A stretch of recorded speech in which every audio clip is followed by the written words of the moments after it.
എല്ലാത്തിനും സാക്ഷിയായിട്ടിരിക്കുക.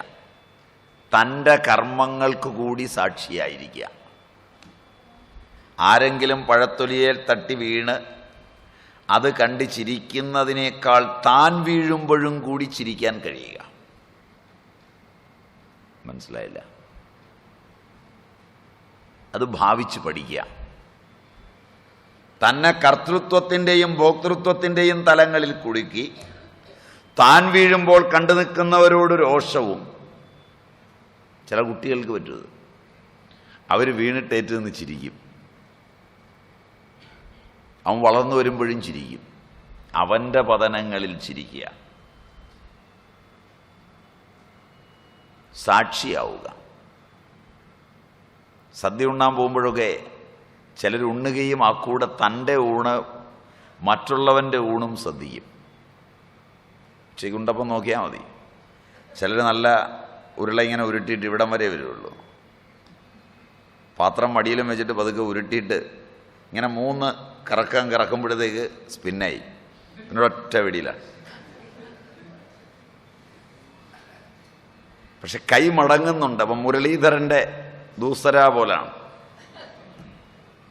മുരളീധരൻ്റെ ദൂസര കണ്ടിട്ടുണ്ടാവില്ല, മുത്തയ്യ മുരളീധരൻ്റെ. മറ്റൊരു കക്ഷി എവിടെ നിന്നുണ്ടെന്ന് കണ്ടത് വയസ്സായെങ്കിലും വെങ്കടപതി രാജു ബൗളി എന്ന പോലാണ് ഇവിടുന്ന്. നിങ്ങൾ കണ്ടില്ല, ഉണ്ണുകാരുന്നത് കൊണ്ട് നിങ്ങൾ കണ്ടില്ല. മറ്റൊരു കക്ഷി ഒരു കാരണവര് ചോറൊക്കെ വാരിയെടുത്ത് വിരലുൾപ്പെടെ അകത്ത് പോയി കഴിഞ്ഞ് വിരലിങ് ഊരിയെടുക്കാൻ വിഷമിക്കുകയായിരുന്നു.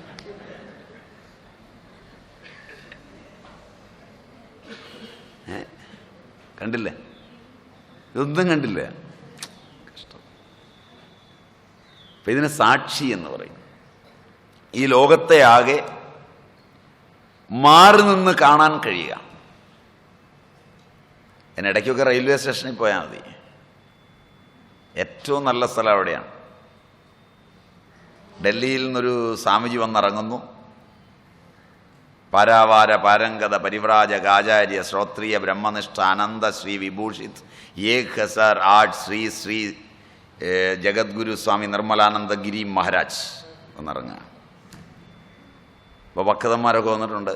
സ്വാമികളുടെ മൊഴിമുത്ത് ലോകത്തിൽ ഉത്തമമാണെന്നൊക്കെ പറഞ്ഞ് കുറേ മുത്തുമായിട്ടൊരു കച്ചവടക്കാരനും സ്വാമിക്ക് മാലയും പൊക്കയൊക്കെ ആയിട്ടൊരു അയ്യരും. അത് കഴിഞ്ഞ് ഈ വന്ന് നിൽക്കുന്ന കൂട്ടത്തിൽ അതിൻ്റെ ഈ ഫോട്ടോ എടുക്കുമ്പോൾ സ്വാമിയുടെ മുമ്പിലേക്ക് നിന്ന് ഇങ്ങനെ തിരിഞ്ഞ് മാല ഇങ്ങനെ ഇട്ട് കൊടുക്കുന്നത് കണ്ടിട്ടുണ്ടോ? ഇല്ല. തൻ്റെ മുഖവും വരണം, മാല ഇടുന്നതും വരണം.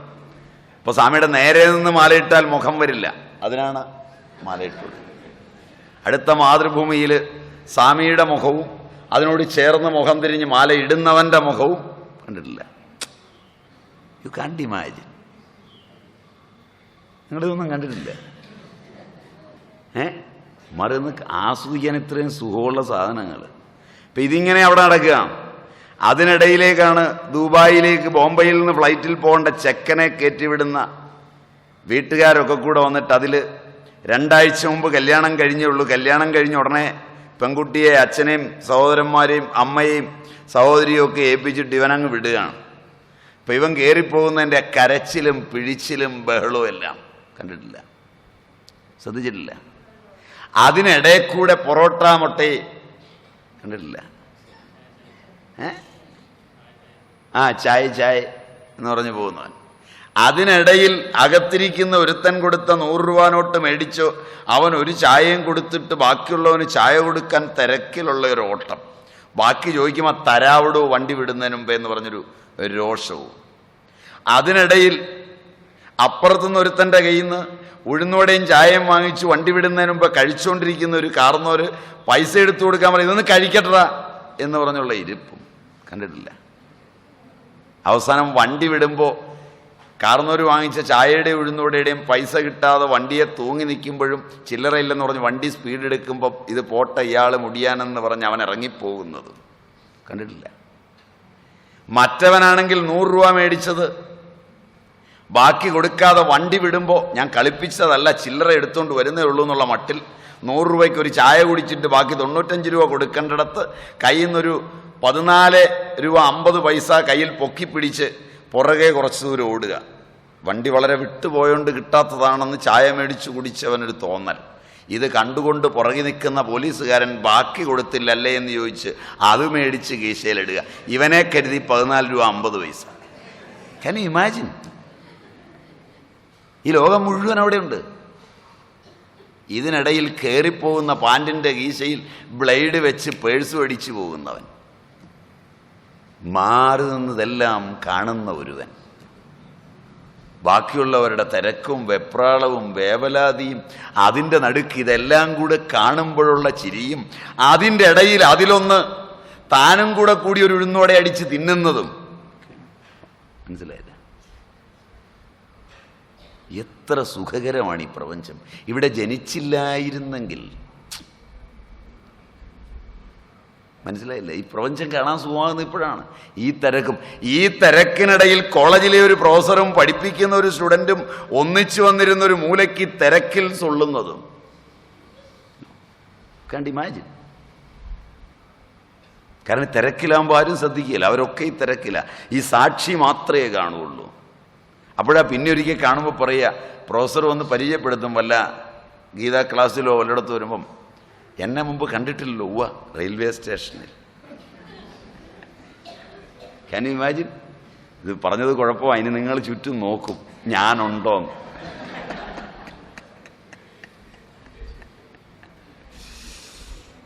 അപ്പൊ ജീവിതം ഈ പ്രപഞ്ചത്തിൽ വളരെ രസകരമാണ്. വീട്ടിലും അകത്തും പുറത്തുമെല്ലാം സാക്ഷിയായി. ഇപ്പം വളരെ രസമാണത് കാണാൻ. ഈ ചോറുണ്ടെന്ന് മാത്രം കണ്ടാലും മതി. ഉച്ചയ്ക്ക് നാളെ മുതൽ നോക്കരുത്, ഊണ് നടക്കുകയല്ല.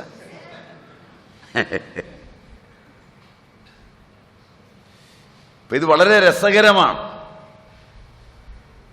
ആലോചനാമൃതമാണ്. ഇങ്ങനെ അപ്രത്യയം, അസ്വീകരണം, വിചാരം, സാക്ഷി എന്ന 4 തലങ്ങളിൽ ആദ്യത്തെ 2 അറിയാതെ, മൂന്നാമത്തതിൻ്റെ 3 തലങ്ങളും പരിശീലിച്ച്, 4മത്തതൊരു ജന്മഗുണം കൊണ്ട് എല്ലായിടത്തും സാക്ഷിയായി.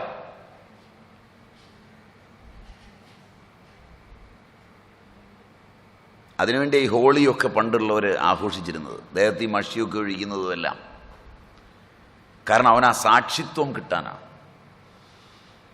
ആഴിയിൽ ചാടുന്നതും വേഷങ്ങൾ കെട്ടുന്നതും ഒക്കെ അവൻ സാക്ഷിയാണെന്ന് ബോധിപ്പിക്കാനാണ്. കലയുടെ ഉദ്ദേശ്യവും അതാണ്, മർമ്മവും അതാണ്. അല്പനേരം സാക്ഷിയായി പ്രപഞ്ചത്തിലൊന്ന് ജീവിച്ച് ഇതിനെയെല്ലാം ഒന്ന് മാറി നിന്ന് കണ്ട് ചാരുതയോടെ അനുഭവിക്കാൻ. അതുണ്ടെങ്കിൽ നീ ഇപ്പോൾ തന്നെ മോക്ഷത്തിലാണ് ജനക.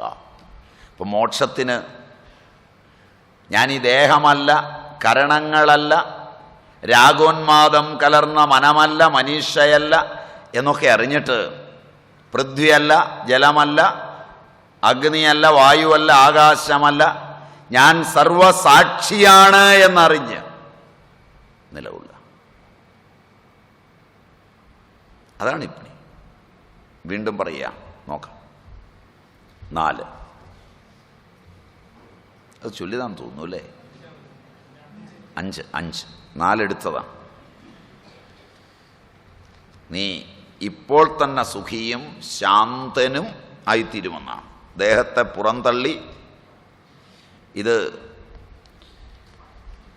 യോഗവാസിഷ്ഠത്തിൽ ഇതേ അർത്ഥത്തിലൊരു ശ്ലോകമുണ്ട്. യതി സർവം പരിത്യജ്യ തിഷ്ഠത്യുൽക്രാന്തവാസന അമുനൈവ നിമേഷേണ തന്മുക്തോ ന സംശയ. വളരെ ശക്തമായി എല്ലാം പരിത്യജിച്ച് വാസനയറ്റ് നീ നിൽക്കുകയാണെങ്കിൽ ഇപ്പോൾ ഇവിടെ നീ മുക്തനാണ്, സംശയമില്ല. നാളെയല്ല, ഈ സാക്ഷിയായി നീ ഇവിടെ വെച്ച് വരുന്നാൽ മതി. ഇപ്പം മുക്തി വാങ്ങിച്ചു വാം. അതിന് വേറെ എങ്ങും പോകണ്ട, നിന്റെ മനസ്സാ ഇത് തീരുമാനിക്കുന്നത്. അത് ഈ ശ്ലോകത്തിൻ്റെ ഏതാണ്ടൊരു നല്ല തലം യോഗവാസിഷ്ഠത്തിൽ ഭംഗിയായി പറയുന്നുണ്ട്.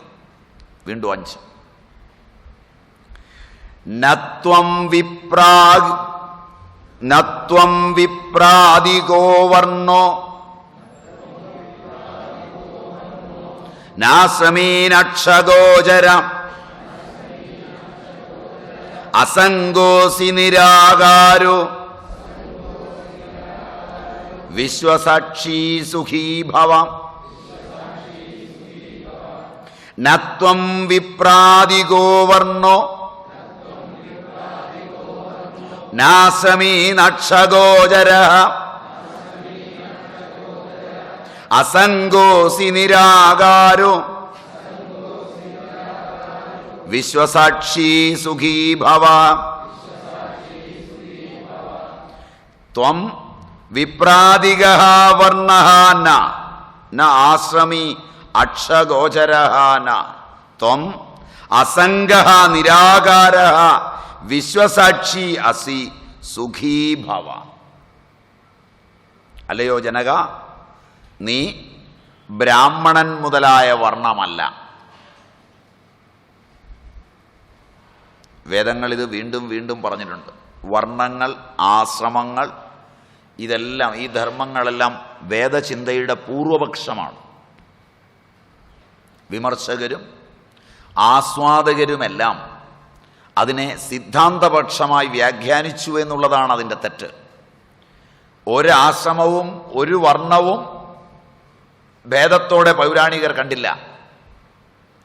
ഇതൊക്കെ വായിച്ചു പഠിച്ചാൽ ഇന്നത്തെ പ്രഭാഷണങ്ങൾ പലതുമൊക്കെ വെള്ളത്തിലാവും. ഭാരതീയ ചിന്ത ചാതുർവർണ്ണ വ്യവസ്ഥയുടെ എന്നൊക്കെ പറഞ്ഞ് എല്ലാം അടിച്ച് കയറ്റുന്ന കേൾക്കാം. ഭാരതീയ ചിന്തയിലെ ഉത്തമന്മാരായ ഋഷീശ്വരന്മാർ ശങ്കരൻ, ഹസ്താമലകൻ, അഷ്ടാവക്രൻ, ഇവരൊക്കെ വർണ്ണചിന്തയെ പൂർവപക്ഷത്താ വെച്ചത്. എല്ലാ പുസ്തകങ്ങളിലും പൂർവകാലത്ത് ബ്രാഹ്മണ്യം ശ്രേഷ്ഠമാണ് എന്ന് പറഞ്ഞിരുന്നൊരു സമുദായത്തിൽ ജനിച്ചിട്ട് അതിനെ നോക്കി ജന്തൂനം നരജന്മ ദുർലഭമത പുംസ്ത്വം തതോ വിപ്രത തസ്മാത് വൈദിക ധർമ്മമാർഗപരത വിദ്വത്വം അസ്മാത് പരം. ഇത്രയും പറഞ്ഞിട്ട് ശങ്കരൻ പറഞ്ഞത് മുക്തിർണോ ശതകോടി ജന്മ സുഹൃതൈഹി പുണ്യൈഹി വിനാ ലഭ്യതേ എന്നാണ്. ബ്രാഹ്മണ്യം കൊണ്ട് പുണ്യം കിട്ടുമെന്നല്ല ശ്ലോകത്തിൻ്റെ അർത്ഥം. പക്ഷെ നിങ്ങളുടെ ആചാര്യന്മാരിൽ പലരും പുസ്തകത്തിന് വ്യാഖ്യാനം എഴുതുമ്പോൾ ബ്രാഹ്മണ പ്രശംസ എന്നാണ് എഴുതിയിരിക്കുന്നത്. വീട്ടിൽ ചെന്ന് വിവേക ചൂടാമണി എടുത്ത് നോക്കിയാൽ അതിൻ്റെ ഹെഡിങ് തന്നെ ബ്രാഹ്മണ പ്രശംസ എന്നാണ്. പ്രശംസ ഇങ്ങനെയല്ല വേണ്ടത്. ബ്രാഹ്മണ്യം കൊണ്ട് മുക്തി കിട്ടുമെന്നാണ് എഴുതേണ്ടത്. ബ്രാഹ്മണ്യം കൊണ്ട് കിട്ടുകയില്ലെന്നാണ് എഴുതിയിരിക്കുന്നത്. ജന്തുക്കളിൽ നരജന്മം ദുർലഭമാണ്, പൂർവപക്ഷമായി ഉന്നയിക്കുകയാണ്. അതിൽ പുരുഷനാവുക ദുർലഭമാണ്, അതിൽ വിപ്രനാവുക, ബ്രാഹ്മണനാവുക ശ്രേഷ്ഠമാണ് എന്നൊക്കെ പറയുന്നു ആളുകൾ. തതോ വിപ്രത. ബ്രാഹ്മണനായിക്കഴിഞ്ഞ് വൈദിക ധർമ്മത്തിൽ താല്പര്യം ജനിക്കുക, വൈദിക ധർമ്മ മാർഗ പരത. വിദ്വാനായിത്തീരുക, എന്നിട്ടും വിദ്വത്വം ഒക്കെ ഇരിക്കട്ടെ, കൊള്ളാം, ഇരിക്കട്ടെ. മുക്തി ശതകോടി ജന്മ സുഹൃതൈഹി പുണ്യൈഹി വിന. 100 കോടി ജന്മങ്ങളുടെ പുണ്യം ഒന്നുകൊണ്ടല്ലാതെ ബ്രാഹ്മണ്യം കൊണ്ട് പോലും ലഭിക്കില്ല എന്ന് പറയുമ്പോൾ പിന്നെ ബ്രാഹ്മണ്യം ശ്രേഷ്ഠമാണെന്നാണോ അർത്ഥം? മനസ്സിലായില്ല. ഇങ്ങനെയാണ് ശ്ലോകാർത്ഥം പോകുന്നത്. അപ്പോൾ വർണ്ണവ്യവസ്ഥയെ ശങ്കരൻ തന്നെ ഞാൻ ബ്രാഹ്മണനല്ല, ക്ഷത്രിയനല്ല, ചണ്ഡാലനല്ല, പിതാവില്ല, മാതാവില്ല, ജന്മമില്ല, അഹം ഭോജനം നൈവ ഭോജ്യം ന ഭോക്ത ചിദാനന്ദരൂപ ശിവോഹം ശിവോഹം എന്നാണ്. നീ ആരാണെന്ന് ചോദിക്കും, ഗുരുവിനോട് തന്നെ ചൊല്ലി കേൾപ്പിച്ചത്.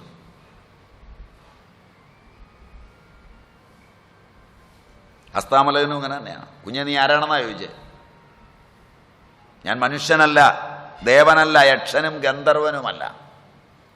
ഞാൻ ബ്രഹ്മചാരിയും ഗൃഹസ്ഥനും വനസ്ഥനും ഭിക്ഷുവല്ല.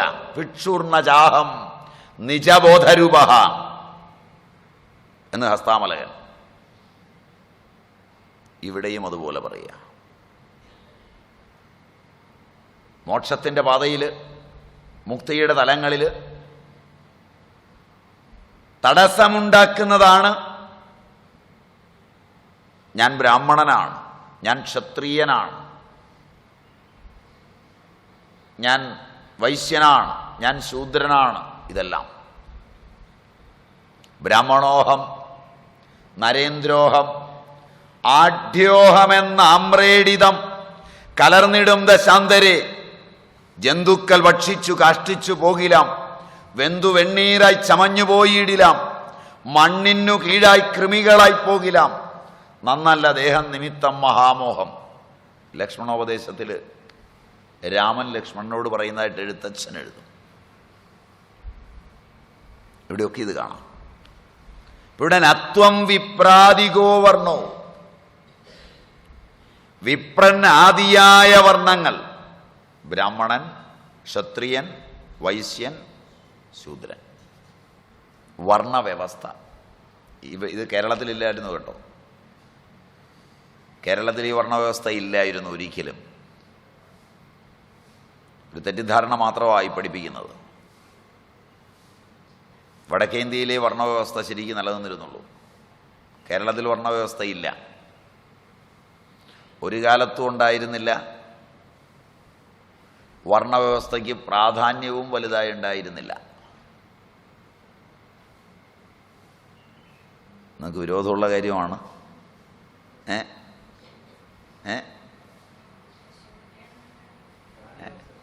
ജാതി വ്യവസ്ഥ കേരളത്തിലുണ്ടായിരുന്നു. കേരളത്തിൽ ബ്രാഹ്മണനും ക്ഷത്രിയനും വൈശ്യനും ഒന്നുമില്ല. കേരളത്തിൽ പൂണുതൂലിട്ട് നടക്കുന്നവരൊക്കെ തന്നെ കേരളത്തിൽ നിന്ന് വെളിയിൽ നിന്ന് വന്നതാണ്. അധികം കൊല്ലവും ആയില്ല അവർ വന്നിട്ട്. അവരിവിടെ ജന്മികളും ആയിരുന്നില്ല. ഒരു തെറ്റിദ്ധാരണ മാത്രമാണ് നിങ്ങൾ പരത്തുന്നത് അവരിവിടുത്തെ ജന്മികളാണെന്നൊക്കെ ഉള്ളത്. കേരളത്തിലെ ബ്രാഹ്മണർ തുളുദേശത്ത് നിന്ന് വന്നവരാണ്. അവരെ ഏതാണ്ട് ഇന്നേക്കൊരു 400-500 കൊല്ലങ്ങൾക്കപ്പുറം ചിറയ്ക്കൽ കോവിലകത്ത് ചിറയ്ക്കൽ രാജാവ് കൂട്ടിക്കൊണ്ടുവന്നതാണ്. തുളു എമ്പ്രാന്തിരിമാരെ, അതിന് വ്യക്തമായ ചരിത്രമുണ്ട് ചിറയ്ക്കൽ രാജകുടുംബത്തിൻ്റെ. തുളു എമ്പ്രാന്തിരിമാരെ, അവരാണ് കേരള ബ്രാഹ്മണർ എന്നറിയപ്പെടുന്ന നിങ്ങൾ പറയുന്ന നമ്പൂതിരിമാർ. ബാക്കിയൊക്കെ പരദേശികളാണെന്നുള്ളതിന് വേറെ തെളിവുണ്ട്. അവരുടെ ഭാഷ തന്നെ തമിഴും മറ്റുമാണ്. കേരള ബ്രാഹ്മണർ, മലയാള ബ്രാഹ്മണർ എന്നൊക്കെ അറിയപ്പെടുന്നവർ ചിറയ്ക്കൽ തമ്പുരാൻ മുദ്രയും വേദം സ്വസുരയായി ചൊല്ലുന്നതും കണ്ട് അവിടുന്ന് കൂട്ടിക്കൊണ്ടുവന്നതാണ്. അവരെ കൊണ്ടുവന്ന് തളിപ്പറമ്പ് എന്നറിയപ്പെടുന്ന ദേശത്ത് ഒരു ഗ്രാമമായിരുന്നു അവിടെ. ആ ഗ്രാമത്തിൽ പെരിഞ്ചെല്ലൂർ ഗ്രാമമെന്നാണ് പഴയ പേര്. ഇപ്പം ആ പേരില്ല. പെരിഞ്ചെല്ലൂർ ഗ്രാമത്തിൽ കൊണ്ടുവന്ന് താമസിപ്പിക്കുകയും മറ്റു രാജാക്കന്മാർ ആവശ്യപ്പെട്ടതനുസരിച്ച് ഇവരെ അവർക്കൊക്കെ പങ്കുവെച്ചു കൊടുക്കുകയും അങ്ങനെ വളർന്നു വന്നതാണ്. ചരിത്രം അങ്ങനെയാണ് പറയുന്നത്. അപ്പോൾ ബ്രാഹ്മണ്യം കേരളത്തിലുണ്ടായിരുന്നു എന്ന് പറയാൻ വയ്യ. പിന്നെ ബ്രഹ്മസ്വം എന്നതൊക്കെ വന്നത് കേരളത്തിലെ ക്ഷേത്രങ്ങളുടേതായിരുന്നു. കേരളം മുഴുവൻ ക്ഷേത്രദേവത ഇന്നത്തെ സിവിൽ നിയമം അനുസരിച്ചും മൈനറുമാണ്. ഇപ്പോൾ ഇരിക്കുന്ന ഇന്ത്യൻ സിവിൽ നിയമം അനുസരിച്ചും സകല ക്ഷേത്രങ്ങളിലെയും ദേവത മൈനറാണ്. ഒന്നും അറിയില്ല, കേട്ടിട്ടില്ല. അമ്പലം കമ്മിറ്റിയിലൊക്കെ ഉണ്ടാവും, പക്ഷെ ഇതറിയില്ല. ഗ്രാമദേവത, ദേശദേവത, ആ ദേവതയുടേതാണ് സ്ഥലം മുഴുവൻ. യുദ്ധങ്ങൾ നടക്കാതിരിക്കാനും ഏറ്റുമുട്ടലുകൾ ഒഴിവാക്കാനും കരം ബലാത്കാരമായി പിരിക്കാതിരിക്കാനും ദേവതയുടേതാക്കി വെച്ച് ദേവതയുടെ പ്രതിനിധിയായി രാജാവ് ഭരിക്കുമ്പോൾ ദേവത ഇരിക്കുന്ന സ്ഥലത്തിന് മാത്രം കോട്ടകളും കൊട്ടകൊത്തളങ്ങളും വയ്ക്കുകയും രാജാവിൻ്റെ കൊട്ടാരത്തിനു ചുറ്റും കോട്ടകളില്ലാതിരിക്കുകയും ചെയ്യുന്ന ഒരു കാലഘട്ടം ഉണ്ടായിരുന്നു. അത് നിങ്ങൾക്ക് ചരിത്രം പഠിച്ചാൽ മനസ്സിലാവും. ദേവത ഒരിക്കൽ കരം പിരിക്കാൻ ഇറങ്ങുന്നത് നിങ്ങൾ ഇഷ്ടപ്പെടുന്നതിലെ ഏറ്റവും നല്ലത് ദേവതയ്ക്ക് സമർപ്പിക്കാനാണ്. ഇപ്പോഴും ഉണ്ടെന്ന് തോന്നുന്ന പണി. ഒരു എഴുന്നള്ളത്ത് ഇപ്പോഴും ഉണ്ടെന്ന് തോന്നുന്നു. ഇപ്പം നിങ്ങൾ തന്നെ ഒരു ചാക്ക് നെല്ല് കൊണ്ടുപോയി പറയ നിറച്ച് തിരിച്ചിട്ട് ചില്ലറയും വാങ്ങിച്ചുകൊണ്ട് വരിക എന്ന് തോന്നുന്നു. ശരിയാണ്. ഏറ്റവും നല്ല സാധനങ്ങൾ അവിടെ എത്തും. അതുകൊണ്ട് രാഷ്ട്രം നടക്കും. എൻ്റെ സങ്കല്പം വരെ അതിപ്പോൾ പഠിക്കണ്ട. അപ്പോൾ ബ്രാഹ്മണൻ ആദിയായ വർണ്ണങ്ങൾ എന്ന് പറയുമ്പോൾ പഴയ കാലത്ത് വിദ്യാർത്ഥിയായിരിക്കുന്നവനെ ബ്രാഹ്മണൻ എന്ന് വിളിക്കും. ഒരു സംസ്കാരം, ഉപനിഷത്ത് സംസ്കാരം. അവൻ വിദ്യ പഠിച്ചു കഴിഞ്ഞ് ഗൃഹസ്ഥനാകുമ്പോൾ ക്ഷത്രിയനാവും. ഗൃഹസ്ഥനായിരുന്ന് സജ്ജീവിതമെല്ലാം കടന്ന് വനനീയം സംഭജനീയം വനസംഭക്തവും എന്ന ആത്മബോധത്തിലേക്ക് പ്രവേശിക്കുമ്പോൾ വൈശ്യനാകും. വിശ്വധാതുവിന് പ്രവേശിക്കുക എന്നർത്ഥം. ആത്മാവിലേക്ക് അവിടെ നിന്ന് അനുഷ്ഠാനങ്ങൾ ചെയ്ത് ദേഹത്തെ യോഗം കൊണ്ടൊടുവിൽ ത്യജിക്കുവാൻ പര്യാപ്തമായ ധർമാധർമ്മങ്ങളില്ലാത്ത തലങ്ങളിലെ ശൂദ്രഭാവത്തിലേക്ക് വികസിക്കുമ്പോൾ അവൻ സന്യാസിയുമാവും. ആശ്രമധർമ്മവും വർണ്ണധർമ്മവും ഒരുമിച്ച് പോയിരുന്നു. ഇങ്ങനെ അതിന് വ്യാഖ്യാനങ്ങളുമുണ്ട്. ഇവിടെ അതിനെയെല്ലാം നിഷേധിക്കുകയാണ്. എങ്ങനെ വ്യാഖ്യാനിച്ചാലും ഏത് തരത്തിൽ ഇതിനെ യോജിപ്പിച്ചാലും അഷ്ടാവക്രൻ ജനകനോട് നത്വം വിപ്രാദികോ വർണ്ണഃ, വിപ്രനാദിയായ വർണ്ണം നീ അല്ല, നിനക്ക് വർണ്ണമില്ല. അതിലുള്ള അഭിമാനമാണ് നിന്റെ ബന്ധം. വിപ്രനാദിയായ വർണ്ണം എന്ന് പ്രഥമമല്ല ന്യായത്തിൽ പറഞ്ഞിരിക്കുന്നത്. ബാക്കിയെല്ലാം ന ആശ്രമീ നാക്ഷഗോചരഃ, ന ആശ്രമി, നീ ആശ്രമിയുമല്ല. നീ ബ്രഹ്മചാരിയല്ല, ബ്രഹ്മചര്യാശ്രമം. നീ ഗൃഹസ്ഥനുമല്ല, ഗൃഹസ്ഥാശ്രമം. നീ വനസ്ഥനുമല്ല, വാനപ്രസ്ഥാശ്രമം. നീ സന്യാസിയുമല്ല, സന്യാസാശ്രമം. ആശ്രമധർമ്മങ്ങൾ 4 ക്രമമായി അല്ലെങ്കിൽ നേരിട്ട് 2 വഴിയാണ് പറയുക. എപ്പോൾ പരിവ്രജനം ചെയ്യണമെന്ന് തോന്നുന്നുവോ അപ്പോഴെല്ലാം പരിത്യജിക്കണം. അതാണ് സന്യാസത്തിൻ്റെ നിയമം. അത് ക്രമമായി പടിപടിയായി ഓരോന്നിനെ തള്ളിപ്പോകുന്നത് ബ്രഹ്മചര്യം, ഗാർഹസ്ഥ്യം, വാനപ്രസ്ഥം, സന്യാസം. അങ്ങനെ പോകൂ. മുജ്ജന്മ സംസ്കാരം ഉണ്ടെങ്കിൽ ഇങ്ങനെ പോകും, അല്ലെങ്കിൽ അത് അർത്ഥ വിരാമത്തിലെത്തും. അങ്ങനെയാണ് ചൊല്ല്. അതുകൊണ്ട് അർത്ഥവിരാമം എന്ന് പറഞ്ഞാൽ മനസ്സിലാവുന്നതായിരിക്കുന്നു. അർത്ഥവിരാമം അറിയാമെന്ന് തോന്നുന്നു. ഇല്ലെങ്കിൽ സ്വാമിയുടെ പുസ്തകം വായിച്ചാൽ മതി. അതുകൊണ്ട് അർദ്ധവിരാമം അവിരാമം തുടരാതിരിക്കാൻ ഒരു ക്രമമായ ബന്ധമുണ്ട്. ബ്രഹ്മത്തിൽ ചരിക്കുക, അറിവിൽ. അവിടെ നിന്ന് ഗൃഹത്തിൽ ജീവിക്കുക. ഗൃഹം തൻ്റെ മനസ്സ്, സങ്കല്പങ്ങളിൽ. അറിവ് നേടിക്കഴിഞ്ഞ് തൻ്റെ സങ്കല്പങ്ങളിൽ ജീവിക്കുക. ഗൃഹം എന്ന് പറഞ്ഞാൽ നിങ്ങളുണ്ടാക്കിയ വീടല്ല, സ്വധാമം, എൻ്റെ ധാമം. ഇപ്പം എവിടെയായിരിക്കുന്നത്? ഇപ്പം എവിടെയായിരിക്കുന്നത്? ഇപ്പം എവിടെയായിരിക്കുന്നത് നിങ്ങൾ? ഈ ആളിലെ കസേരയിലിരുന്ന് കഴിഞ്ഞാൽ ഇവിടെ ഇപ്പം 3 ദിവസം അങ്ങ് പോകും. ശരിയാണ്. ഇതുപോലുള്ള സമ്മേളനങ്ങളും മീറ്റിങ്ങുകളും ജോലി സംബന്ധമായ യാത്രകളും ഒക്കെ കഴിഞ്ഞിട്ട് ഗൃഹസ്ഥനാണെന്ന് അവകാശപ്പെടുന്ന നിങ്ങൾ എത്ര കാലം നിങ്ങളുടെ ഗൃഹത്തിലുണ്ട്? ചോദ്യം മനസ്സിലായില്ല. അതിൻ്റെ അടുത്തുള്ള പാമ്പും പഴുതാരയും എലിയും ഒക്കെ ആ വീട്ടിലെ ഗൃഹസ്ഥനാണെന്ന് പറഞ്ഞാൽ എനിക്ക് മനസ്സിലാവും. മനസ്സിലായില്ല. ശരിയല്ല. അവൻ ജോലിക്ക് വേണ്ടി ദുബായിലേക്ക് പോയില്ലാത്തതുകൊണ്ട് അവനിവിടെ ഉണ്ട്. മനസ്സിലായില്ല. നിങ്ങൾ വീടും പണിതിട്ടിട്ട് ദുബായിലേക്ക് പോയി, അവിടെ 25 കൊല്ലം സേവനമനുഷ്ഠിച്ചു. ദുബായിൽ നിന്ന് തിരിച്ചു വന്ന് വീട്ടിൽ 2 ദിവസം താമസിച്ചിട്ട് വീണ്ടും ഭാര്യയും പിള്ളേരെയും ഒരായെയും ആക്കിയിട്ട് വീണ്ടും ഒരു 30 കൊല്ലത്തേക്ക് ഡൽഹിയിൽ പോയി. വീണ്ടും തിരിച്ചു വന്നു. ഇതിനിടയിൽ തിരിച്ചു വന്നപ്പോൾ അവധിക്കാലത്ത് മുഴുവനിവിടെ ഉണ്ടോ എന്ന് കണക്കൂട്ടിയില്ല. അതിനിടയ്ക്ക് സ്വാമിമാരുടെ ക്ലാസ്സുകളും സപ്താഹങ്ങളും രാഷ്ട്രീയ മീറ്റിങ്ങുകളും ഒക്കെ.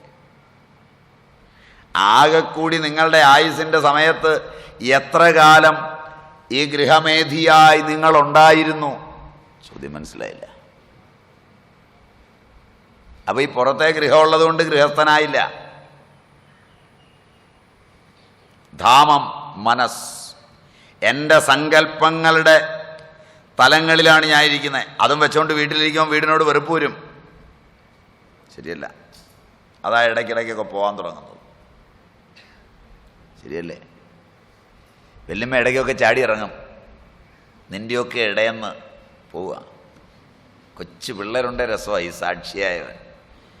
വല്യമ്മ ചൂടായി മുറ്റത്തേക്ക് ഇറങ്ങുമ്പോൾ കൊച്ചകത്തിയെന്ന് വല്യമ്മ കഴിക്കുന്ന പ്ലേറ്റും വല്യമ്മ വെള്ളം കുടിക്കുന്ന ഗ്ലാസും വല്യമ്മയുടെ ആ കീറ സഞ്ചിയും വല്യമ്മയുടെ ഒരു തോർത്തവിടെ കിടക്കുന്നു എടുത്തിട്ട് വല്യമ്മ ഇത് മറന്നു, ഇതുകൂടെ എടുത്തോളാൻ. വല്യമ്മയ്ക്കൊരു പിടിവള്ളിയായി.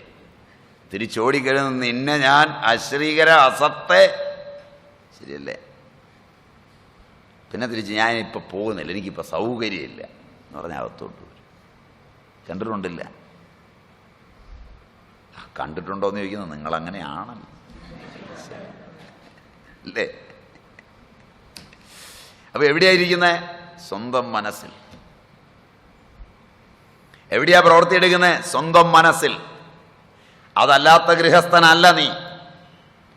അപ്പൊ നിന്റെ ബ്രാഹ്മണ്യവും നിന്റെ ക്ഷാത്രവും നിന്റെ വൈശ്യവും നിന്റെ ശൂദ്രവും നിന്നിലെ ബ്രഹ്മചാരിയും ഗൃഹസ്ഥനും വനസ്ഥനും വാനപ്രസ്ഥൻ. പണ്ടൊക്കെ വയസ്സാകുമ്പോൾ വാനപ്രസ്ഥത്തിന് പോവും, കാട് കയറും, അല്ല കാശിയിലേക്കോ വല്ലതൊക്കെ പോവും. ഇല്ലെങ്കിൽ അടുത്തുള്ള അമ്പലത്തിൻ്റെ ഗോപുരത്തെ പോയിരിക്കും.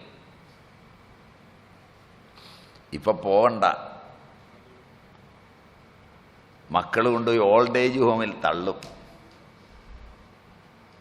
ഈ അടുത്ത കാലത്തൊരു ജസ്റ്റിസ് പറയുകയുണ്ടായി. ഉഷ, ബഹുമാന്യയായ അമ്മ പറയുകയുണ്ടായി, അവരൊരു സ്ഥാപനം നടത്തുന്നുണ്ട്. ഒരു മകനും മകൻ്റെ ഭാര്യയും കൂടെ അമ്മയും കൂട്ടിക്കൊണ്ടു വന്നു. അപ്പോൾ കൊണ്ടുവന്നപ്പോൾ അമ്മയ്ക്ക് ഇവിടെ തന്നെ താമസിക്കണം നിർബന്ധമാണ്, ഇവിടുത്തെ കാര്യങ്ങളൊക്കെ അമ്മയ്ക്ക് വലിയ ഇഷ്ടമായി. നാരായണ ഗുരുദേവൻ്റെ പേരിലുള്ള സ്ഥാപനമാണല്ലോ, അമ്മയ്ക്ക് വലിയ ഭക്തിയാണ് ഒക്കെ മകൻ പറഞ്ഞു. അകത്ത് മുറിയിൽ കയറ്റി അവരോട് വർത്തമാനം പറഞ്ഞപ്പോൾ അവരറിഞ്ഞിട്ടില്ല ഇങ്ങോട്ടാണ് കൊണ്ടുവന്നത്, ഇത് അനാഥാലയമാണെന്ന്. മനസ്സിലായില്ല. വലിയ ഉദ്യോഗസ്ഥനാണ് മകൻ. സായി ഗ്രാമം നടത്തുന്ന അനാഥാലയത്തിലൊരമ്മ, വളരെ കാലം ജീവിച്ച ആ അമ്മയെ ഒരാൾ ഒരു മീറ്റിങ്ങിന് വന്നപ്പോൾ കണ്ടപ്പോൾ ഒരു IAS ഓഫീസറിൻ്റെ അമ്മയാണ് കേരളത്തിലെ. അവർ കണ്ടിട്ട് പോയതുകൊണ്ട് ഓഫീസർക്ക് ചെറിയ നാണക്കേടായി. പിറ്റേ ദിവസം ഒരാടുതലിയെ വിട്ട് അമ്മയെ വിളിച്ചുകൊണ്ട് പോയി. ഇപ്പം അമ്മയുണ്ടോയെന്നറിയില്ല. മനസ്സിലായില്ല. ഇപ്പം അമ്മയുണ്ടോയെന്ന് അറിയില്ല. അപ്പം ഇങ്ങനെയൊക്കെ വരുന്നു നിർബന്ധപൂർവമുള്ള വാനപ്രസ്ഥം. മുമ്പ് കാരണവന്മാരും ചെവിക്ക് താഴെ നര വന്നാൽ വീടിന് ചേർന്നൊരു കുടിയുണ്ടാക്കി കുടീശകനാവും. പിള്ളേരായി അവരുടെ ചിരിയും കളിയും തമാശയും വയസ്സായ തൻ്റെ സാന്നിധ്യം ഒരു തെറ്റാണെന്ന് തോന്നിയിട്ട് ഒതുങ്ങി നാമവും ജപിച്ചിരിക്കും. വല്ല ആവശ്യമുണ്ടെ പിള്ളേർ അങ്ങോട്ട് ചെന്ന് ചോദിക്കും. അപ്പോൾ ധീരമായി പറഞ്ഞു കൊടുക്കും. വിളിച്ചാൽ ഭംഗിയായി പറയും, ഇതൊക്കെ മതി. തൃപ്തിയുണ്ടായിരുന്നു ജീവിതത്തിൽ. ഇന്ന് 80 താക്കോല് കയ്യിൽ